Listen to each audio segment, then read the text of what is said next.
this is the locking actuator, and this is the wireless charger. It consists of an Arduino, relay, and a 5-volt buck converter. So currently it's in the uncharged state, and it's also unlocked.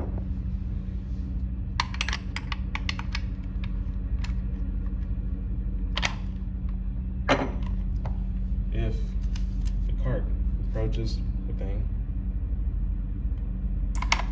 it switches into the charged state, and it switches to the lock state.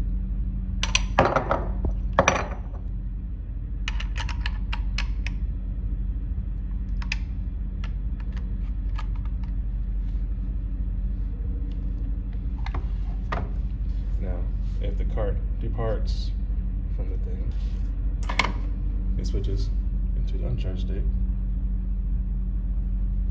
and your cart detaches from the locking station.